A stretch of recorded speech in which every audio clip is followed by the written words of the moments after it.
14 फरवरी की तारीख याद आते ही अधिकतर लोगों के मन में अपने प्रेमी या प्रेमिका की छवि आने लगती है, क्योंकि इस दिन को वैलेंटाइन डे के रूप में मनाया जाता है।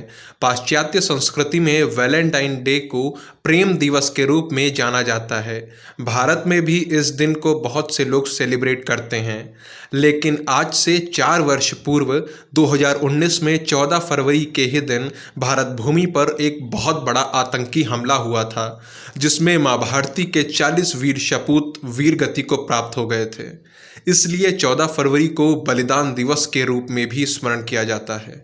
लेकिन अब से 14 फरवरी का दिन गौ माता से भी जुड़ गया है, क्योंकि animal welfare board of India की ओर से गाय को सम्मान देने के लिए इस दिन को काऊ हग डे अर्थात गाय को गले लगाने के दिवस के रूप में मनाने की बात की गई है। Animal welfare board of India ने भारतवासियों से अपील करते हुए कहा है कि हम सभी जानते हैं, गाय भारतीय संस्कृति और ग्रामीण अर्थव्यवस्था की रीढ़ है। वह हमारे जीवन को बनाए रखती है, पशुधन और जैव विविधता का प्रतिनिधित्व करती है। मानवता को सब कुछ प्रदान करने वाली माँ के समान पोषक प्रकृति के कारण इसे कामधेनु और गौमाता के रूप में जाना जाता है।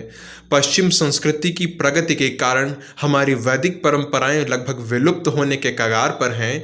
पश्चिमी सभ्यता की चकाचौंध ने हमारी भौतिक संस्कृति और विरासत को लगभग भुला ही दिया है। गाय के अपार लाभ को देखते हुए गाय को गले लगाने से भावनात्मक समृद्धि आएगी और हमारे व्यक्तिगत और सामूहिक सुख में वृद्धि होगी। इसीलिए सभी गौ प्रेमी जो भी गौमाता को महत्व देते हैं, उनके महत्व को ध्यान में रखते हुए 14 फरवरी को काऊ हग डे के रूप में मनाएं और जीवन को प्रसन्नता और सकारात्मक ऊर्जा से भरपूर बनाएं। मित्रों, एनिमल वेलफेयर बोर्ड का ये निवेदन जो भी सुनेगा प्रसन्नता से भर जाएगा, फिर वो भारतीय हो या फिर इस धरा पर रहने वाला किसी भी देश का वासी, कोई भी सभ्य मनुष्य क्यों ना हो, क्योंकि इस अपील का निचोड़ यही है कि लोगों में जीवों के प्रति दया और सम्मान की भावना का विकास हो, प्रकृति के सभी जीवों के प्रति हमारा प्रेम बढ़े। लेकिन इस अपील से कुछ लोगों के स्थान विशेष में भयंकर पीड़ा उत्पन्न हो गई है। जिन्हें भी पीड़ा का अनुभव हो रहा है, उनमें से बीबीसी भी एक है।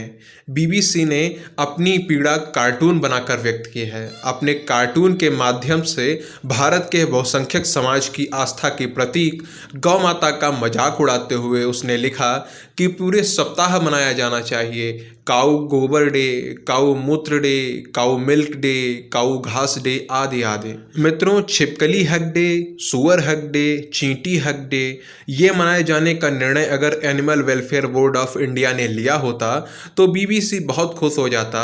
विरोध करने के बजाय कहता कि कितनी बड़ी बात है, कितना अच्छा कार्य कर रहा है ये बोर्ड। लेकिन बीबीसी को यहाँ पर समस्या है, क्योंकि गाय इनके लिए जीव ही नहीं है, वो तो भारतीयों की सांस्कृतिक प्रतिनिधि है, भारत के बहुसंख्यक समाज की आस्था का प्रतीक है। और भारतीयों के सम्मान से जुड़ी कोई भी चीज़ हो, कितनी भी अच्छी हो, बीबीसी को उससे घृणा होती ही है। समय समय पर अपने कई कार्यों के माध्यम से बीबीसी ने अपनी विचारधारा को उजागर किया है। मैं बीबीसी वालों से कहना चाहूँगा कि आप लोग एक बार गौमाता पर खुद रिसर्च करके देखिए।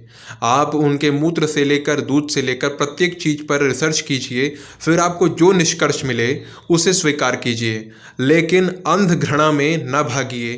केवल सनातन या भारत की संस्कृति से जुड़ी है गाय, इसलिए उससे आपको द्वेष है, उससे घृणा है, ये उचित नहीं है।